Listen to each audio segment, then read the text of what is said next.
지금까지 지내온 것 주의 크신 은혜라. 다리 없는 주의 사랑 어찌 이루 말하랴. 자나깨나 주의 손이 항상 살펴주시고 모든 일을 주 안에서 형통하게 하시네. 몸도 맘도 연약하나 세임받아 살았네. 물 붓듯이 부시는 주의 은혜 족하다. 사랑 없는 거리에 나 험한 산길 헤맬 때 주의 손을 굳게 잡고 찬송하며 가리다.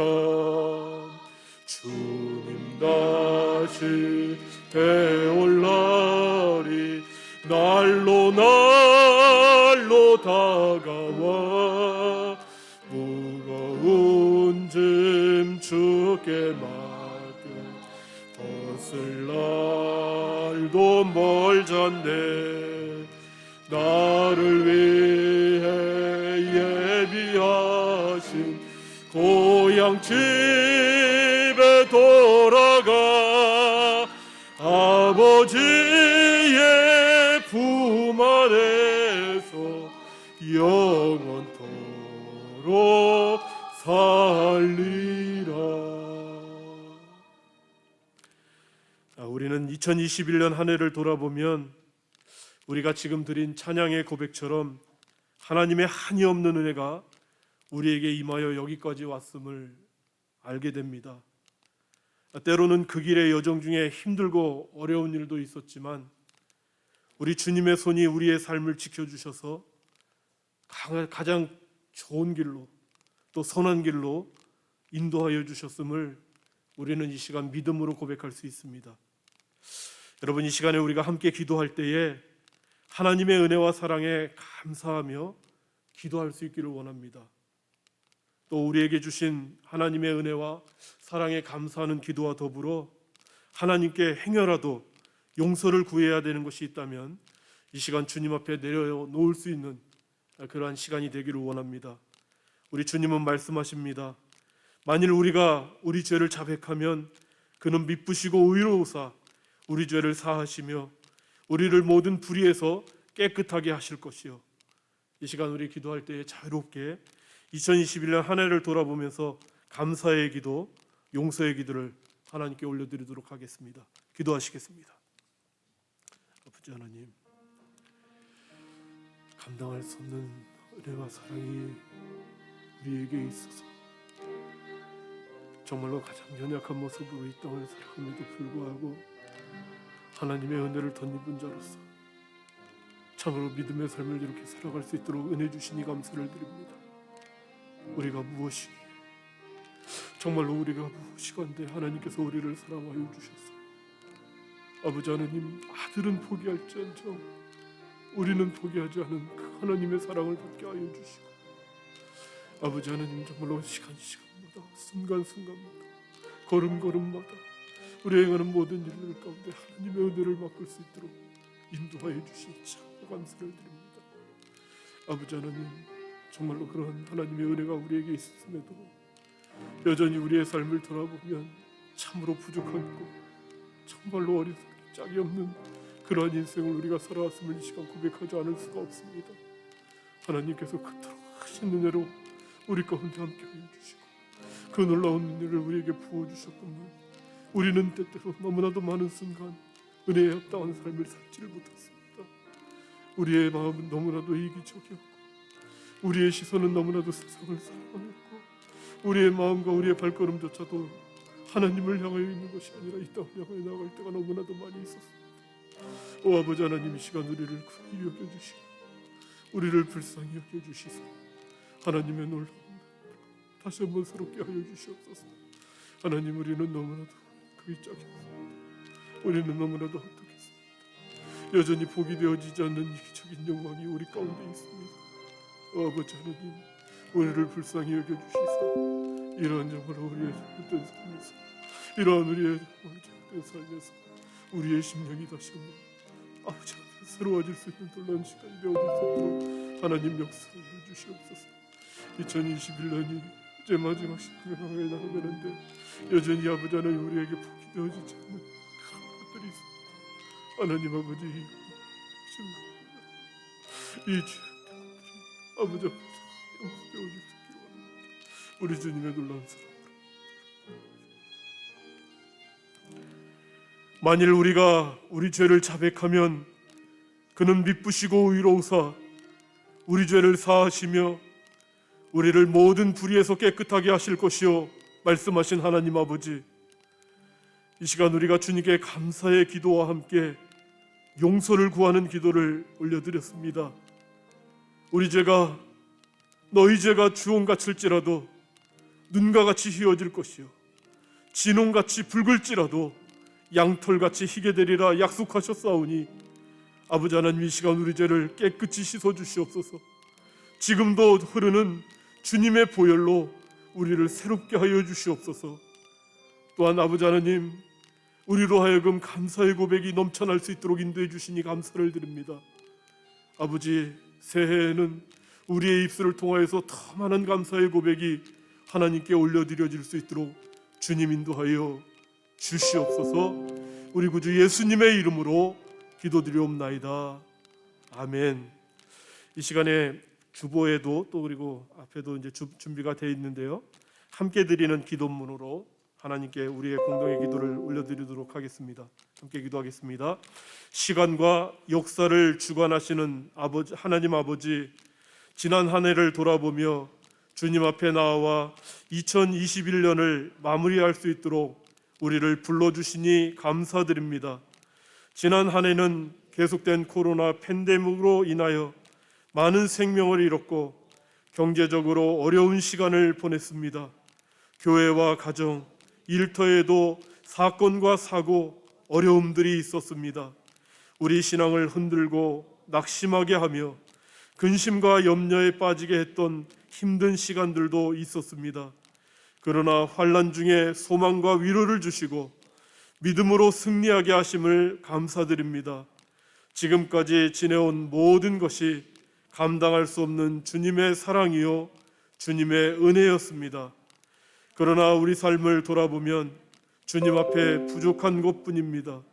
새해를 시작하며 다짐하고 결단했던 것들 중에 주님께 올려드릴 만한 것이 많지 않고 우리에게 주어진 시간을 통하여 하나님께 영광이 되는 삶을 살지도 못했습니다.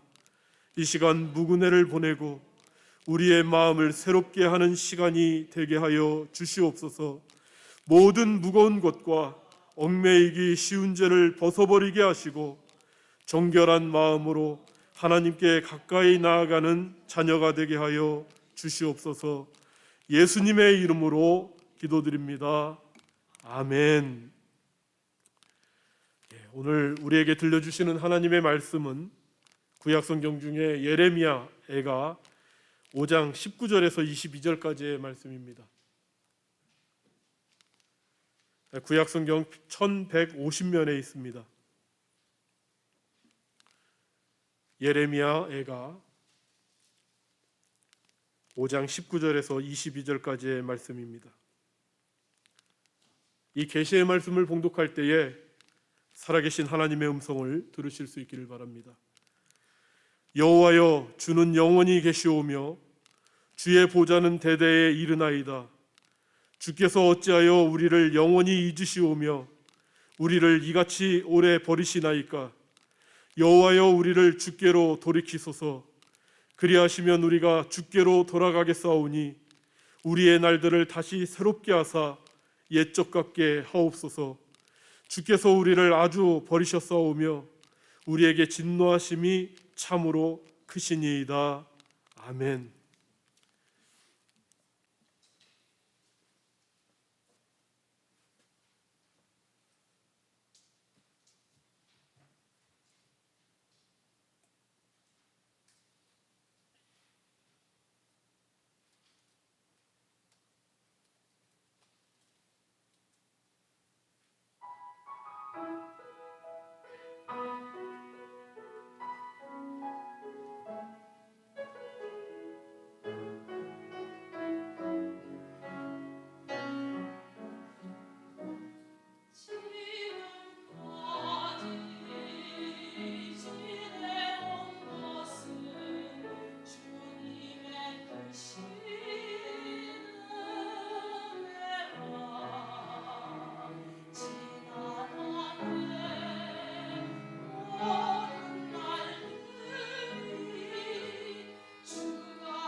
찬양하는 동안에 2022년 새해가 밝았습니다. 우리 지금까지 지켜주신 하나님, 또 새해를 허락해 주신 하나님께 영광의 박수 올려드리겠습니다. 우리 유스 아이들이 뒤에서 난리가 났었어요. 사실은 옆에 있는 분들하고도 한번 인사하시겠습니까? 새해 복 많이 받으십시오. 축복합니다. 네.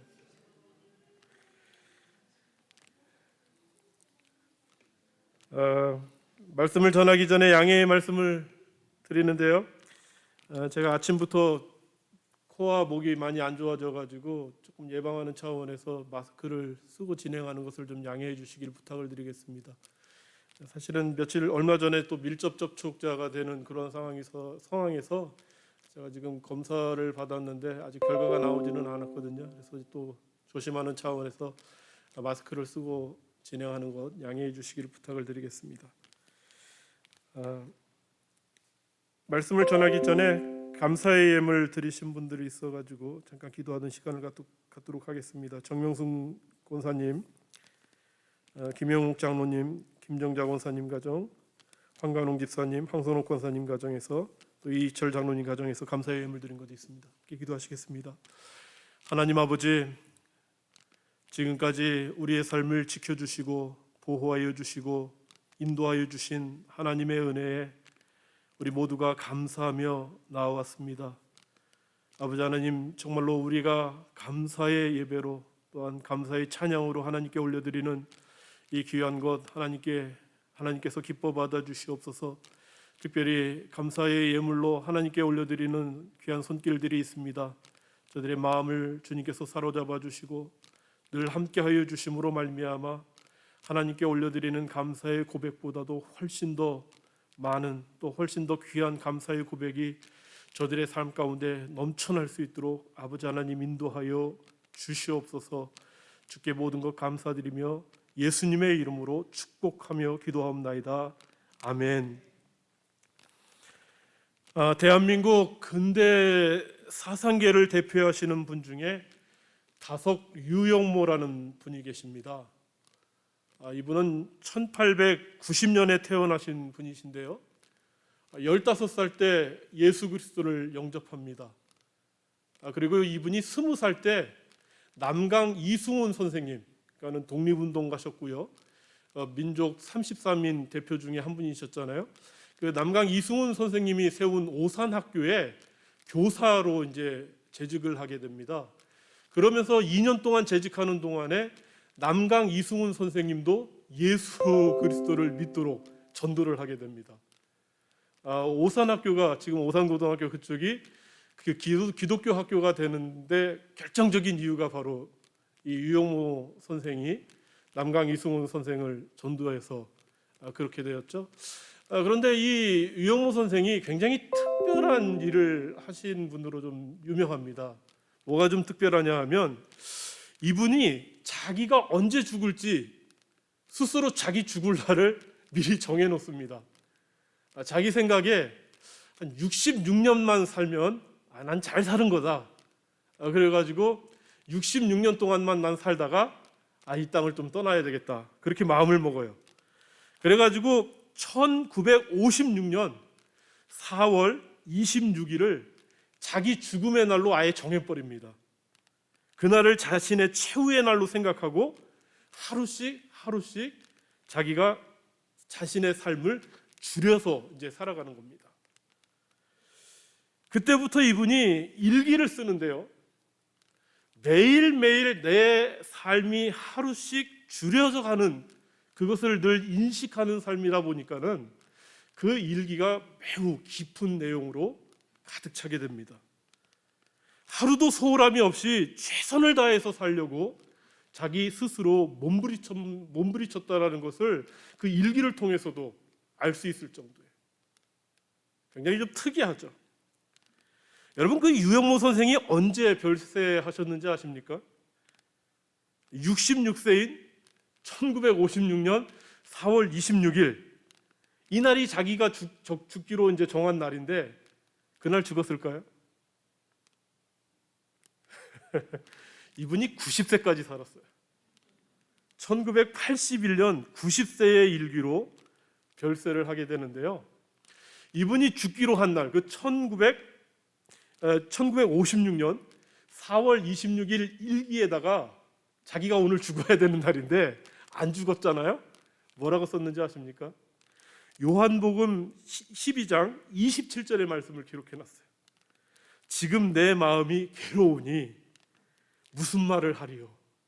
안 죽는단 말이에요. 그런데 참 이 예수님의 말씀을 빗대어서 쓴 건데 그 의미가 굉장히 크죠. 아버지여, 나를 구원하여 이 때를 면하게 하여 주옵소서. 그러나 내가 이를 위하여 이 때에 왔나이다. 여러분, 이분은 살아온 과거의 시간을 계산하는 게 아니라 남은 시간을 계산하며 살아가는 삶이 인생에 있어서 훨씬 더 중요하다. 그것을 우리에게 깨닫게 해줍니다. 매일매일 죽을 날만 의미 없이 기다리는 삶이 아니라 죽을 날을 알기 때문에 하루하루의 삶을 최선을 다해서 살아가야 된다. 그것을 우리에게 도전해 주는 거예요. 여러분, 시편 90편 12절의 말씀을 통해서 모세는 이렇게 기도하죠. 우리에게 우리 날 계수함을 가르치사 지혜로운 마음을 얻게 하소서. 여러분, 시한부 인생에게 시간은 얼마나 소중합니까? 그들에게 10분, 30분, 1시간, 이게 너무나도 소중하죠. 그런데요, 이 말씀을 통해서 모세는 우리에게 이 땅을 살아가는 모든 사람들은 다 한결같이 동일하게 시한부 인생 살아간다 선언해버린 거예요. 여러분, 시한부 인생인 우리에게 주어진 시간, 여러분 어떻게 사용하고 계십니까? 우리 인생은 70이고 강건해야 80이기에 시간을 헤아리며 시간을 아끼는 지혜의 마음을 가지라. 지금 모세는 우리에게 도전한 거예요. 바울은 에베소서 5장 16절의 말씀을 통해서 우리가 너무나도 잘 알고 이 연말이면 반드시 듣게 되는 말씀을 해주죠. 세월을 아끼라, 때가 악하니라. 여러분, 이 말씀 가운데서 세월을 아낀다, 이 아낀다라는 말이 무슨 의미가 있겠습니까? 헬라어 원문을 보게 되면 엑사고라조라는 말이 쓰여지는데요, 이 말은 속량하다, 건져 올리다, 끌어올리다라는 의미를 가지고 있어요. 시간을 아낀다라는 것은 무엇인가를 건져 올린다는 거예요. 무엇인가를 끌어올린다라는 거예요. 이게 어떤 의미겠습니까? 강물이 흘러가고 있을 때 그 물을 끌어올린 것만이 내 것이 되는 것처럼 우리에게 주어진 시간들, 그것이 다 내 것이 아니라 그 시간들, 주어진 시간들 가운데에, 그 흘러가는 우리의 시간들 가운데 무엇인가 끌어올린 시간, 그 시간만 우리의 것이다. 그게 세월을 아낀다라는 거예요. 여러분, 그러면 세월을 아끼기 위해서 그 무엇인가 우리에게 주어진 시간들을 끌어올리는 것, 건져 올리는 것, 그건 또 어떤 의미가 있을까? 여러분, 신명기 10장 12절부터 13절의 말씀을 보게 되면 이스라엘아, 내 하나님 여호와께서 네게 요구하시는 것이 무엇이냐? 곧 내 하나님 여호와를 경외하여 그 모든 도를 행하고 그를 사랑하며 마음을 다하고 성품을 다하여 네 하나님 여호와를 섬기고 내가 오늘날 내 행복을 위하여 네게 명하는 여호와의 명령과 규례를 지킬 것이 아니냐.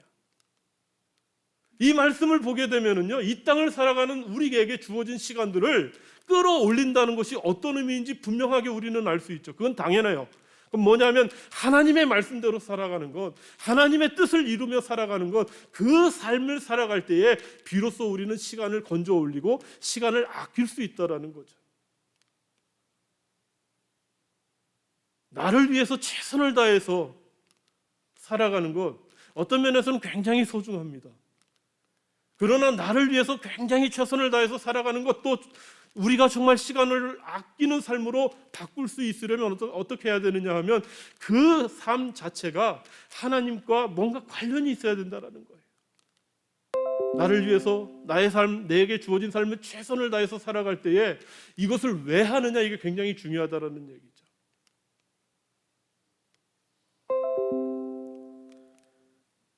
여러분, 이 하나님의 말씀대로 살아가는 것, 하나님과 깊은 관계를 맺고 살아가는 것, 나의 삶 가운데 하나님과 관련이 있는 삶을 살아가는 것, 그런 삶을 살아갈 때 비로소 그 삶은 우리에게 인정되어지는, 삶으로 가치로 인정되어지는 그러한 시간들이 된다라는 거예요. 그래가지고 전에도 말씀드린 것 같은데요, 왜 믿음의 사람들이 장수한다 성경이 말씀하시는지 아세요? 믿음이 없는 사람들의 삶은요, 하나님과 관련이 없는 사람들의 삶은요, 그 삶 자체를 하나님께서 삶으로 인정해 주질 않아요. 왜냐하면 흘러가는 시간 가운데 끌어건져 올린 시간이 없거든요. 그러니까 이 땅 가운데서 아무리 오래, 아무리 세상 사람들의 부러움을 받고 살아간다 할지라도 하나님과 관련이 없는, 전혀 믿음이 없는 삶을, 하나님의 말씀을 지키지 않는 그러한 삶을 살아간다면요, 단 한순간도 끌어올리지 못했기 때문에 너무나도 짧은 인생 살아가는 거예요. 삶 자체가 아니니까. 그러나 믿음의 사람들의 삶은 어때요? 단 한순간을 살아도 하나님과 함께하는 하나님의 자녀로서 하나님의 말씀을 이루며 살아가는 삶이기 때문에 그 한순간조차도 하나님께서 귀중하게 여겨주시는 삶이에요. 그러니까 우리는요, 믿지 않는 이 땅의 사람들에 비해서 얼마나 장수하는 사람들인지 몰라요. 저는 이 땅에 많은 사람들 중에 나는 정말 예수를 믿는데 맨날 지지도도 못난 것 같고 가진 것도 없는 것 같고 하는 일마다 불행한 것 같고, 그거 걱정할 이유가 하나도 없어요. 우리가 예수 그리스도를 믿고요, 하나님의 말씀을 붙들고 살아가는 그 자체만으로도 우리의 삶은, 우리의 시간들은 끌어건져 올려진 너무나도 귀중한 삶을 이 땅 가운데 살아가고 있기 때문에 그래요. 여러분, 그런데 오늘 우리가 읽은 말씀을 보게 되면요, 주어진 그 수많은 시간들을 단 1초의 삶도 끌어올리지 못한 그 허망한 헛된 세월을 아끼지 못한 그 삶을 통해서 하나님께 징계를 받은 이스라엘 민족의 아픔, 그것 보면서 예레미야가 정말 기록한 그 말씀, 그게 오늘 우리가 읽은 말씀이에요. 그런데 이 말씀을 읽어보게 되면요, 이게 정말 오늘날 우리 시대를 가만히 들여다보면 이게 옛날 수천 년 전에 있었던 다른 나라 사람들의 일, 그렇게 치부할 수만은 없겠더라고요. 여러분, 특별히 오늘 우리가 읽은 말씀을 좀 더 잘 이해하기 위해서는요, 이 예레미야가 어떤 분이신지 좀 알 필요가 있습니다. 굉장히 많은 걸 준비했는데 시간이 그렇게 많지가 않아가지고 정말 중요한 거 딱 두 가지만 얘기할게요. 제가 한 가지만 할까 하다가 좀 아까워 많이 준비했는데 두 가지만 얘기할게요. 이 예레미야가 어떤 삶을 사셨던 분이냐면, 첫 번째는요, 이분이 좀 독특해요. 이분은 원래 태어나기를 제사장 힐기야에게서 태어납니다. 제사장의 아들로 태어났기 때문에 이분은 태어나면서부터 무슨 직분을 가지고 태어나는 거냐 하면 이분은 제사장입니다. 그러니까 처음부터 태어나기를 제사장으로 태어난 거예요, 이분은. 그런데 독특하게도 이 예레미야는 제사장일 뿐만 아니라 선지자였다라는 거예요. 이게 굉장히 독특한 겁니다. 왜냐하면요, 이 제사장은요, 죄로 무너진 백성들을 하나님 앞에 변호하는 역할을 하는 게 제사장 아니겠어요? 그런데 선지자는 반대예요. 거룩함과 희생에 대해서 말씀하시는 그 하나님의 그 말씀을 대언하기 위해서 백성들 앞에 딱 서는, 그게 선지자란 말이에요. 그러니까 백성들의 삶을 변호도 해줘야 되고요, 오히려 또 하나님의 지엄하신 말씀을 백성들한테 전해야 되는 그 역할을 동시에 하는 굉장히 특별하신 분이에요, 이분은. 이때 당시에는. 그러니까는 오늘날로 말하면은요, 법정에서 검사의 역할과 변호사의 역할을 한꺼번에 하는 겁니다. 여러분, 이게 상상이 되세요? 이게 굉장히 좀 독특하신 분이죠. 또 하나, 이 예레미야 같은 경우 우리가 좀 눈여겨봐야 될 건 뭐냐면, 예레미야는요, 선지자로서 제사장으로서 41년 동안 사역을 하게 되는데요, 그분이 사역했던 이 41년 한 해 한 해는요, 정말 모두 무시무시한 해였습니다. 이 41년 동안 적어도 3차례의 하나님의 징계 가운데 이스라엘 백성들이 포로로 끌려가는 일들이 생겨나요. 말할 수 없는 어려움이 이분이 41년 동안 선지자요 제사장으로서 역할을 할 때에 그 이스라엘 땅에 있었다라는 거예요. 이런 상황 가운데 예레미야 선지자는요, 이스라엘 백성들이 하나님께로 돌아와 회개하기를 촉구하는 겁니다. 때때로 눈물의 호소도 했어요. 그러나 이스라엘 백성들이 전혀 듣지를 않아요. 오히려 백성들은 하나님 대신 우상을 섬기기 시작했어요. 하나님은 이런 백성들을 더 이상 방치하지 않으시죠. 결국 어떻게 하십니까? 예루살렘이 멸망을 당해버려요. 성은 무너졌고요, 성전은 불타버렸고요, 백성들은 모두 잡혀가는 그 엄청난 재앙이 그 이스라엘 땅에 생겨버리죠. 여러분, 상황이 이쯤 되었으면 포기할 만도 한데요, 이 예레미야는요 다시 신앙의 용기와 담력을 얻어서 눈물의 기도로 백성들에게 여호와께 돌아오라 호소해요. 그 호소의 내용은 하나님께로 돌아오기만 하면, 여호와께로 돌아오기만 하면 하나님이 용서해 주시고 품어주신다는 거예요. 그런데 어때요? 이 백성들이 그렇게 하질 않아요. 정말 백성들의 그 삶의 어려움을 가지고, 그 정말 주님 앞에 나아갈 수 없는 그 처절함을 가지고 하나님 앞에 나아가서 제사장으로서 백성들을 좀 구원해달라, 용서해달라, 그 입장. 그럼에도 불구하고 그 지엄하신 하나님의 말씀을 두고 다시 백성들한테 가가지고 그 백성들에게 여호와께 돌아와야 된다, 그렇지 않으면 너희들 죽는다, 이거 선포해야 되는, 여러분 이 심정을 여러분 이해할 수 있겠어요? 특별히 예레미야 31장의 말씀을 통해서 끊임없이 돌아오게 될 것을 이 예레미야 선포하죠. 하나님께서 이스라엘 백성들을 긍휼히 여기실 것을 선포합니다. 앞으로 행복하기 위해서는 이전에 행하던 죄악 범하지 말고 다시 돌아와야 된다, 눈물로 호소해요. 그 눈물의 호소가 예레미야 애가의 시적인 표현으로 담겨져 있는 거예요. 여러분, 이 예레미야 애가를 통해서 예레미야 선지자는요, 그 화려하고 아름답고 은혜가 넘쳤던 나라가 이렇게 망하여 백성들이 수치와 수욕을 당하게 된 것, 그 이유를 한마디로 그냥 딱 얘기를 해요. 우리가 읽지는 않았지만 오늘 5장 16절의 말씀을 보게 되면요, 우리의 머리에서는 면류관이 떨어져 싸우니 오호라 우리의 범죄 때문이니라. 이스라엘 백성들은 범죄함으로 하나님과 전혀 관계없는 삶을 통해서 그들에게 주어진 시간을 단 1초의 시간도 끌어올리지 못했다라는 거예요. 저들의 범죄함으로 인한 하나님의 심판은요, 이 예레미야 애가 5장 1절부터 16절까지만 봐도 얼마나 그것이 끔찍한 심판이었는지 우린 볼 수 있습니다. 그들은 기업도 빼앗겨 버렸어요. 집을 잃어버렸어요. 가부처럼 고아처럼 불쌍한 처지에 떨어졌어요. 여인들은 수치를 당하게 되고요, 노래도 끊어지고요, 마음에는 희락 대신에 애통이 자리 잡았다. 우리가 글로 읽으니까 이게 별로 와닿지를 않지 않습니까? 그러나 오늘날 이 지구상에도 이러한 참혹한 일들을 당하는 그러한 지역이 얼마나 많아요. 지금도 내전 때문에, 정말 지금도 전쟁 때문에, 지금도 기근 때문에 인간으로서 가장 최소한적으로 보장받아야 되는 그러한 것들도 받지 못하는 그러한 삶의 현장 가운데서 고통당하고 있는 현장들이 얼마나 많아요.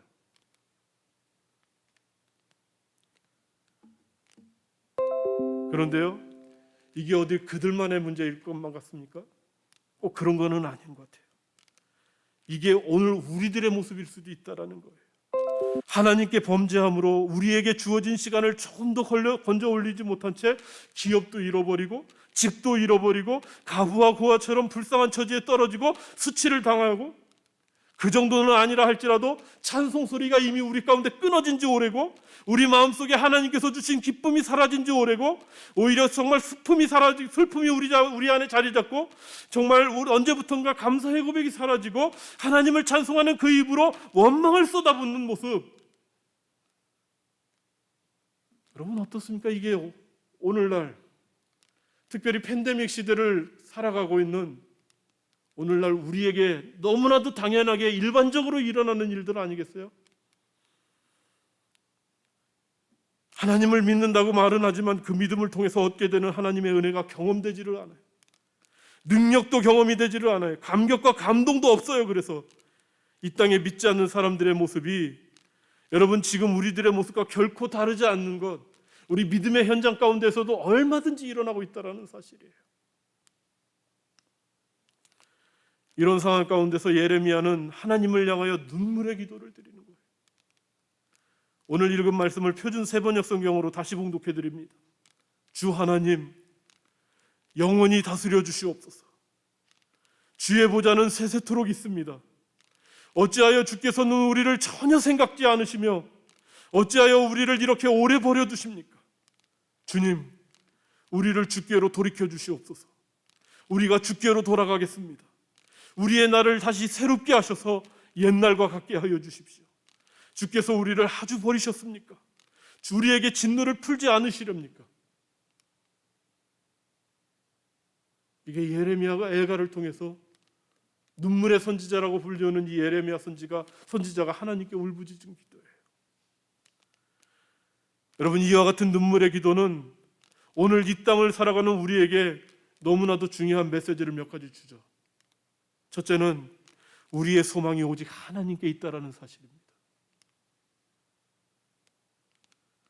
19절의 말씀을 통해서 예레미야는 이렇게 기도합니다. 여호와여, 주는 영원히 계시오며 주의 보좌는 대대에 이르나이다. 여러분, 이스라엘 백성들에게 예루살렘은 영적인 고향이었죠. 그곳이 멸망을 당했다는 것은 이제 그들은 이제 부모들에게 버림을 받았다는 그 고아처럼, 남편에게 버림을 받았던 그 여인들처럼 하나님에게 버림받은 것을 의미한다라는 거예요. 그러나 예레미야의 이 기도 속에는요, 비록 예루살렘은 멸망당했는지는 몰라도 하나님이 살아계시고 아직도 살아가고 계시기 때문에 진정한 소망이 사라진 것은 아니다. 그러한 기도가 이 말씀 속에 들어있다라는 거예요. 여러분은 인생의 소망을 어디에 두고 계십니까? 여러분, 물질의 소망을 얻고 계십니까? 그렇다면 곧 절망할 겁니다. 명예와 권세에 여러분들 소망을 두고 계십니까? 좋은 직장에 여러분 소망을 두고 계십니까? 그렇다면 머지않아 실망하실 거예요. 이 땅의 것은 우리에게 확실한 보장을 주지 못하죠. 우리는 코로나 백신을 통해서 소망을 가져봤죠. 그러나 그건 역시 완전한 소망되지는 않지 않습니까? 한동안, 아니 지금도 여전히 과학과 교육과 문화라든가 이러한 것들을 통하여서 인생을 바꿀 수 있고, 그러한 것들을 통하여서 환경을 바꿀 수 있고, 그러한 얘기들을 많이 하지 않습니까? 그러나 우리의 인생을 한번 돌아보십시오. 과학이, 교육이, 문화가 우리에게 소망이 되었습니까? 다윗은 시편 39편 7절의 말씀을 통해서 우리의 인생의 이런 고민에 대해서 자신의 체험을 통한 고백을 합니다. 주여, 이제 내가 무엇을 바라리요? 나의 소망은 주께 있나이다. 여러분, 예레미야가 멸망해버린 성전만 바라보고 절망만 하고 있다면 소망이 없는 거예요. 그러나 능력의 하나님은 현실의 어려운 상황을 뛰어넘어 역사하시기 때문에 하나님께만 소망이 있다 고백하는 거예요. 이스라엘 백성들에게 성전은 하나님의 복과 은혜를 받는 하나님의 임재의 장소였습니다. 그러나 이제 성전이 무너졌어요. 그럼에도 불구하고 예레미야는 영원하신 하나님께 소망을 두고 있습니다. 여러분은 어디에 소망을 두고 계십니까?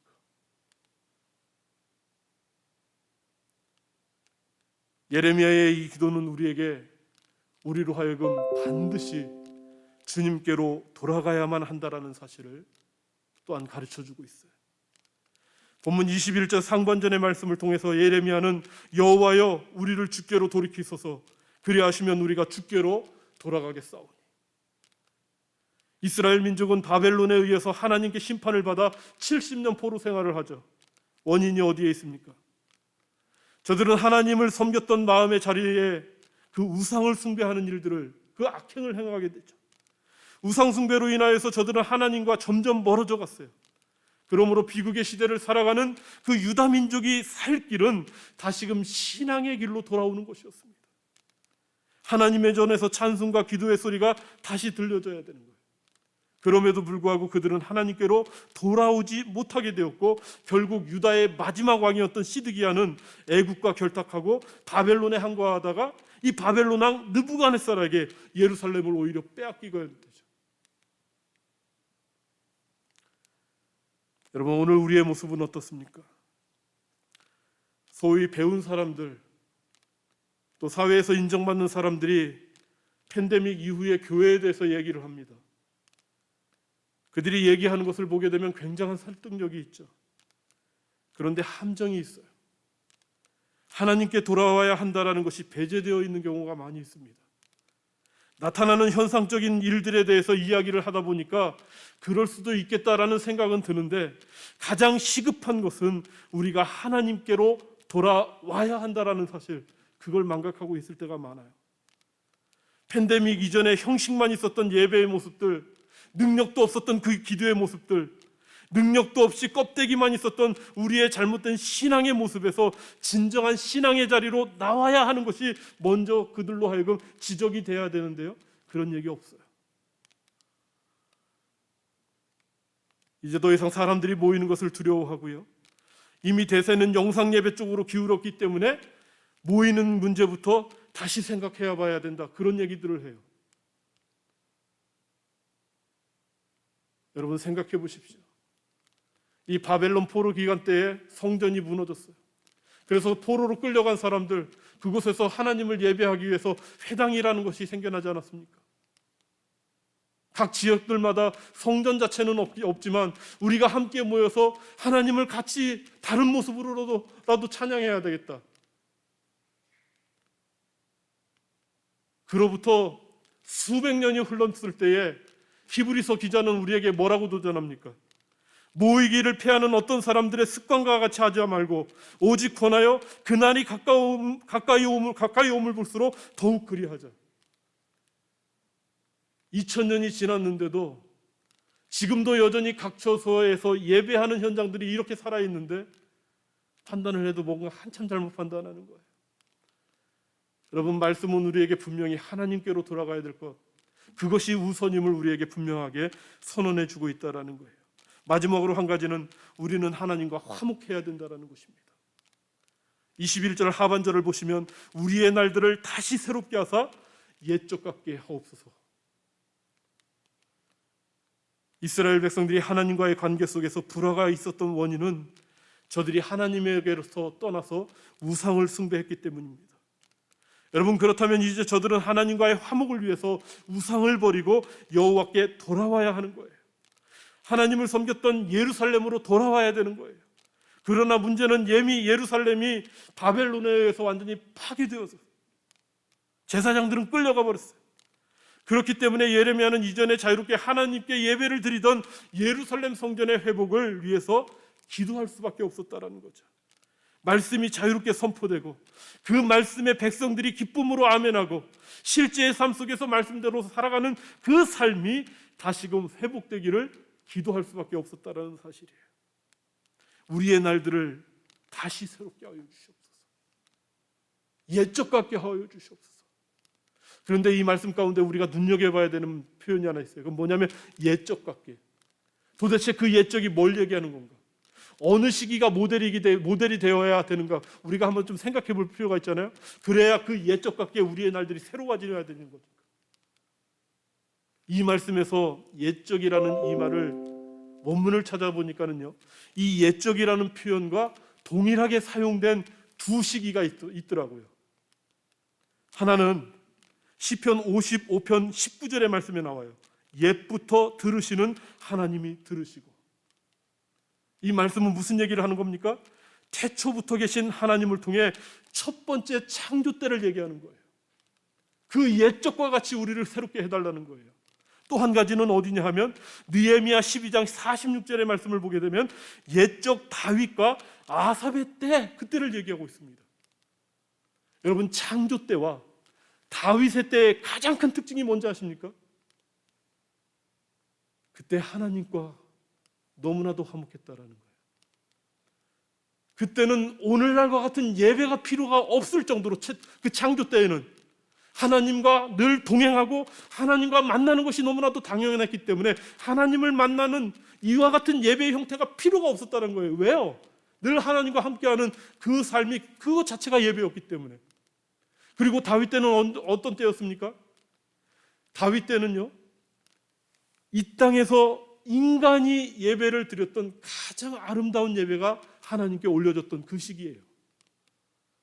무슨 얘기입니까?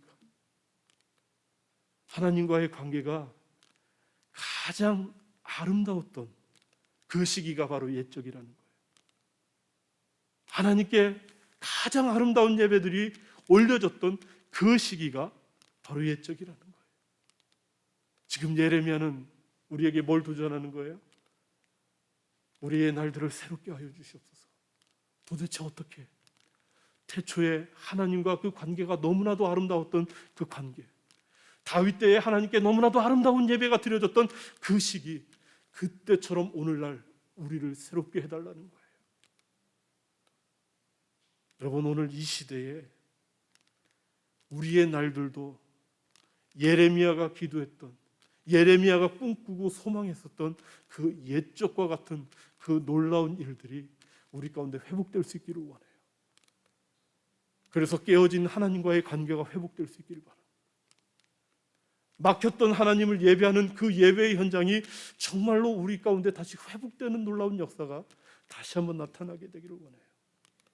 자꾸 이 팬데믹 얘기하면서, 영상 예배 얘기하면서 정말 우리는 옛날로 돌아갈 수, 아니요, 오히려 우리의 날들이 더 새로워지는 그 놀라운 역사가 이 시대를 통하여서 나타날 수 있어야 된다는 사실이에요. 여러분, 이제 2021년이 다 지나가고요, 2022년 새해가 시작되었어요. 오늘 우리 삶 속에, 우리의 시간 속에 아버지, 우리의 날들을 다시 새롭게 하여 주시옵소서. 옛적과 같이 그 선지자가 꿈꿨던 그 옛적, 그 놀라운 일들이 우리의 삶 가운데 새롭게 일어나게 하여 주시옵소서. 이 기도로 다시 한번 새롭게 한 해를 시작할 수 있게 되는 여러분 되기를 주님의 이름으로 축복합니다. 이 시간에 우리가 새해를 맞이하면서 드리는 찬양을 함께 하시고 또 함께 정말 우리의 날들을 새롭게 하여 주시옵소서라는 마음을 가지고 하나님 앞에 기도하며 나가는 시간을 갖도록 하겠습니다. 찬송가 620장 1절만 하도록 하겠습니다.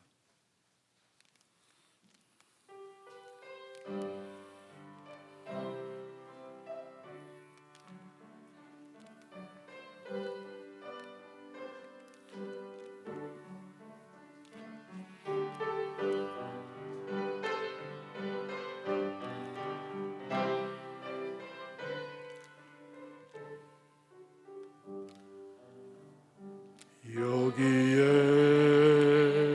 모인 우리 주의 은총 받은 자여라.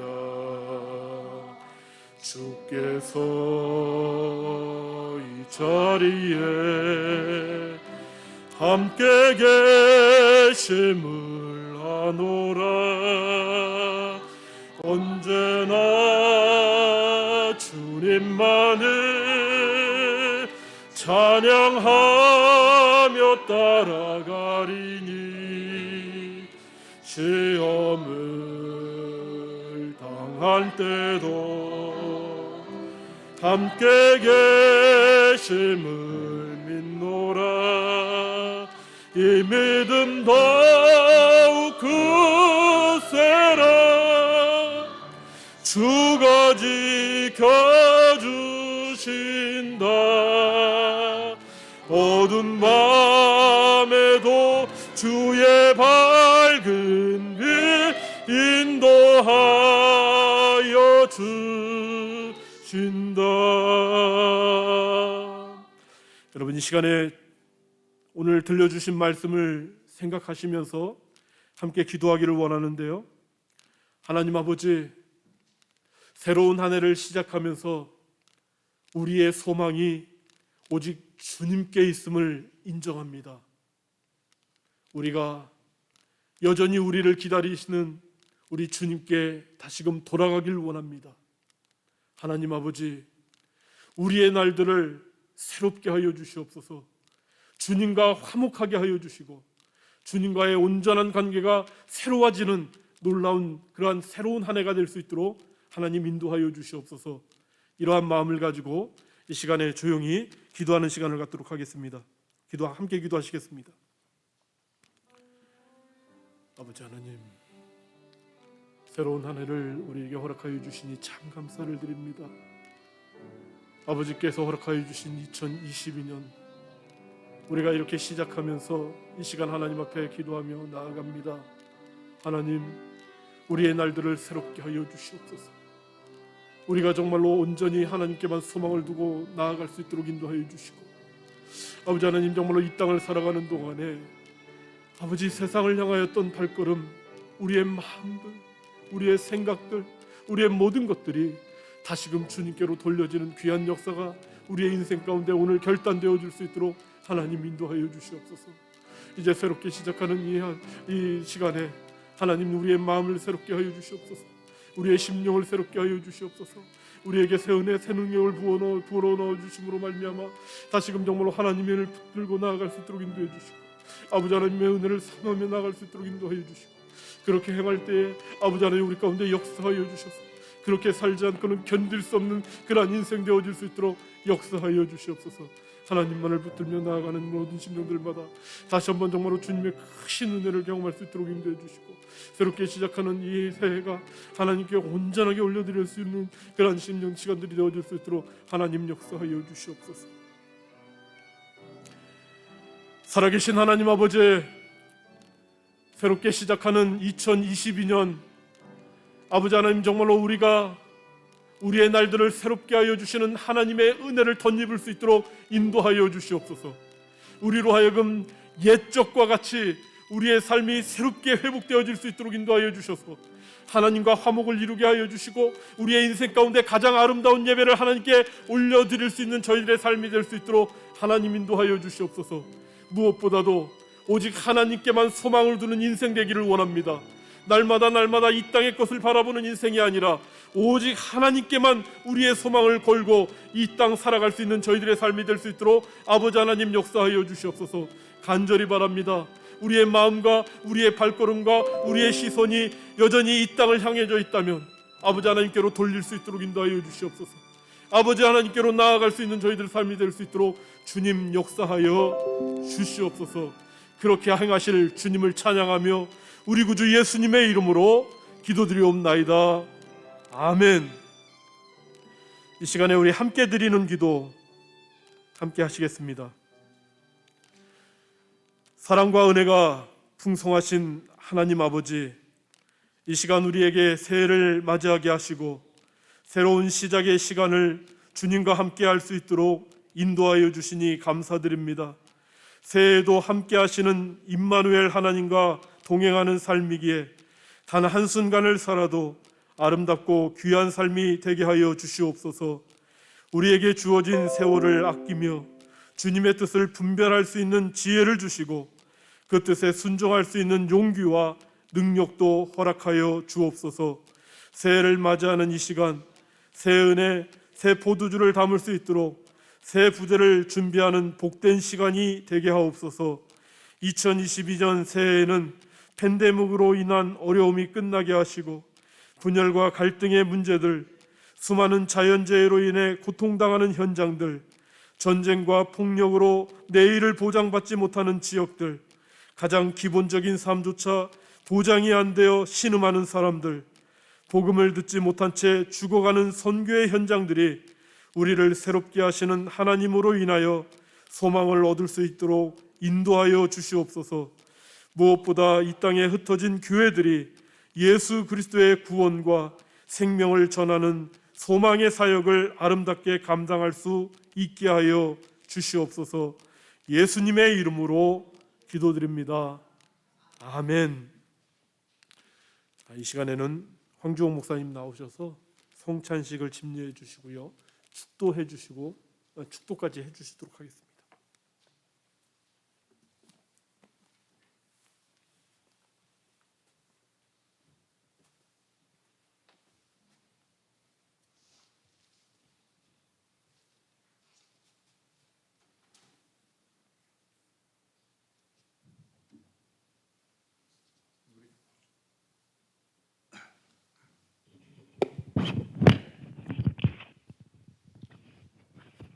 찬송 한 장 올리십니다. 228장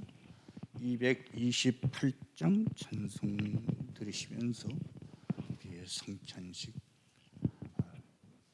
예식 거행하겠습니다. 장로님.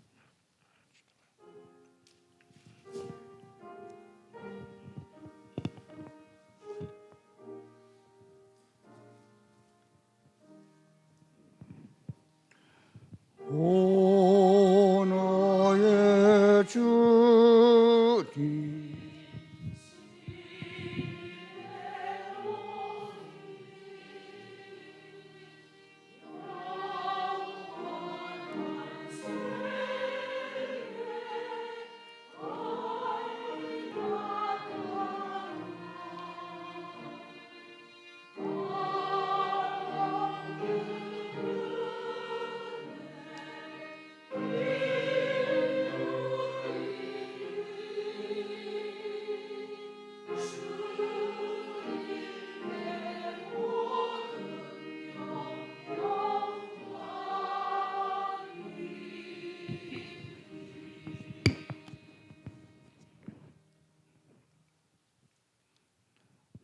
잠깐 기도드리십니다. 아버지 하나님, 저희들에게 또 새로운 한 해를 허락해 주시고 우리 하나님의 귀하신 품속에서 첫 시간을 하나님 존전에 나와 예배드리면서 시작할 수 있도록 은총을 부어주시니 감사합니다. 오늘도 말씀으로 저희들을 새롭게 바꿔주시고자 우리 예수님 이곳에 오셔서 말씀을 직접 증거해 주시고 또 성령님 저희들을 감동시키사 새롭게 저희들을 바꿔주시니 감사합니다. 이 시간 저희들이 받은 말씀을 가슴에 품고 우리 주님께서 저희들에게 말씀하신 성찬식을 거행코자 합니다. 새해가 시작되는 이 첫 시간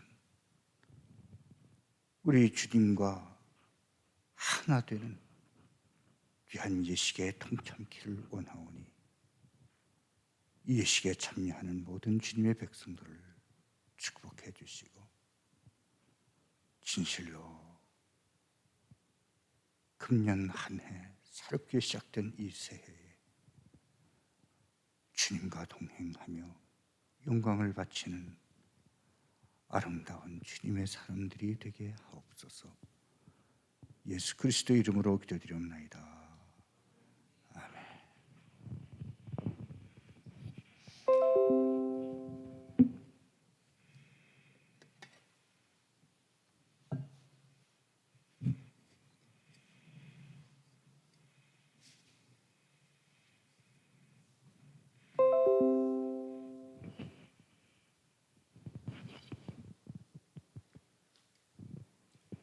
기도드리십니다.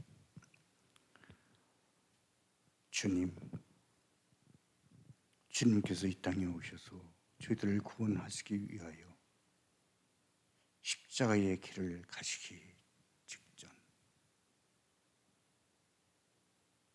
저희들을 향하여 떡을 받아 먹으라 말씀하셨습니다. 이것은 너희를 위하여 주는 내 몸이라 말씀하셨습니다. 아버지 하나님,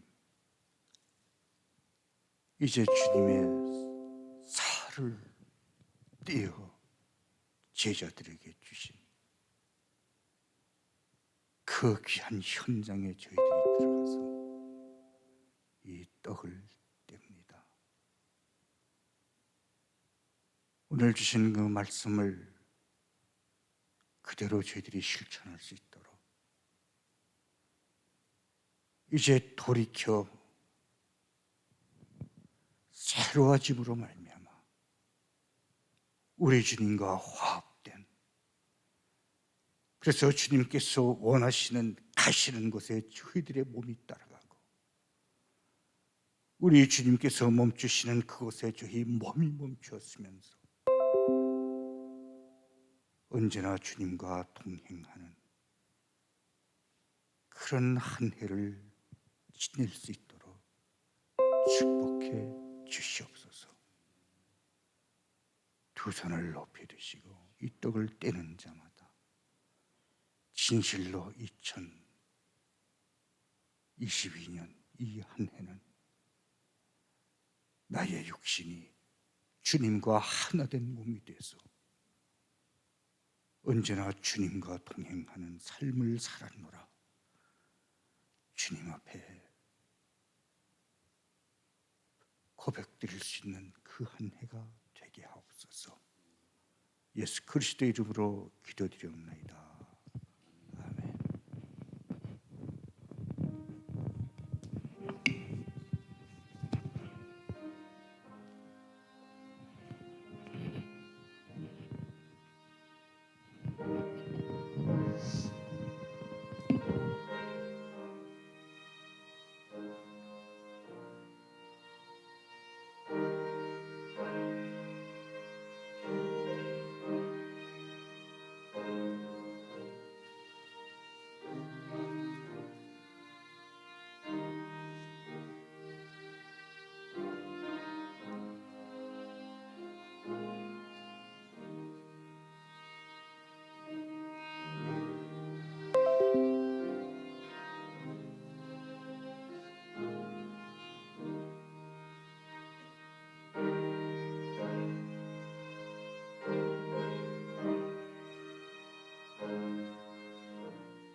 혹시 세례 받으신 분들 가운데 떡을 떼지 못하신 분 계시면 손을 들어 표시해 주시기 바랍니다.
기도 드리시겠습니다. 주님, 저희들에게 떡을 떼어주신 후에 잔을 주시면서 이것은 너희를 위하여 흘린 내 피라 말씀하셨습니다. 저희들을 구원하시기 위하여 그 보배로우신 피를 흘리신 우리 주님,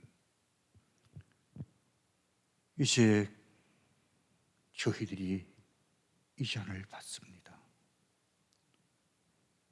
아버지 하나님, 이 잔을 마시는 자마다 지금까지의 모든 삶을 돌이켜서 우리 하나님께서 창조하셨던 그 아름다운 모습으로 정결한 모습, 죄 없는 모습으로 돌이키게 해 주시옵소서.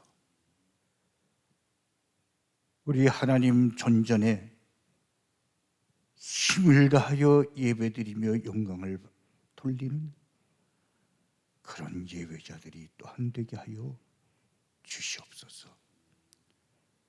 이 잔을 마시는 자들마다 우리의 영혼 속에 들어있는 그 죄와 허물들이 깨끗하게 정결하게 바뀌는 놀라운 축복과 함께 금년 2022년도에 첫발을 내어딛는 주님의 사람들이 어디에서 누구를 만나 무엇을 하든 주님의 그 정결하신 모습, 거룩하신 모습을 본받아 저희들을 보는 그 사람들이 저희들을 통하여 예수님을 본 듯 주님을 찾는 귀한 역사들이 일어나게 하여 주시옵소서. 먼저 저희들이 돌이키게 하옵시고 새로워지게 해 주시옵시고 그래서 주님과 화목한 아름다운 하나된 모습들이 되게 하여 주시옵소서. 예수 그리스도 이름으로 기도드리옵나이다.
혹시 떡을 떼신 분들 가운데서 잔을 받지 못하신 분 계시면은 손을 들어 표시해 주시기 바랍니다.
조금 전에 드린 찬송 228장 4절 찬송 드리신 후에 주기도문으로 성찬 예식을 마치겠습니다.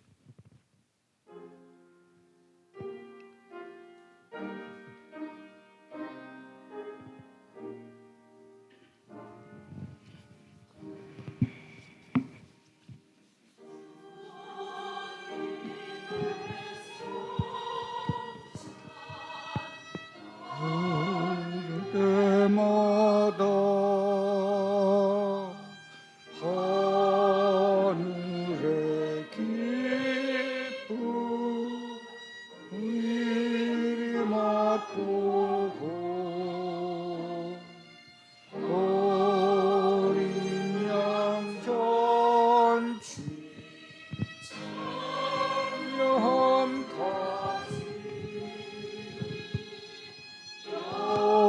영원한 복을 내가 누리리.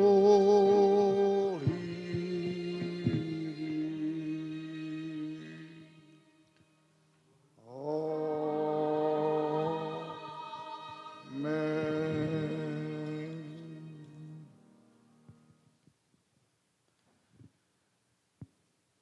하늘에 계신 우리 아버지의 이름을 거룩하게 하시며 아버지의 나라가 오게 하시며 아버지의 뜻이 하늘에서와 같이 땅에서도 이루어지게 하소서. 오늘 우리에게 일용할 양식을 주시고 우리가 우리에게 잘못한 사람을 용서하여 준 것 같이 우리 죄를 용서하여 주시고 우리를 시험에 빠지지 않게 하시고 악에서 구하소서. 나라와 권능과 영광이 영원히 아버지의 것입니다. 아멘.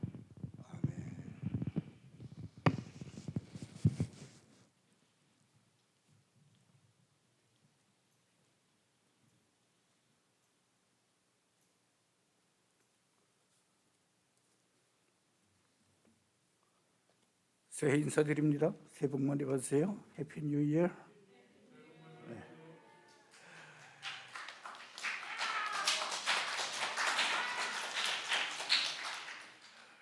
목사님께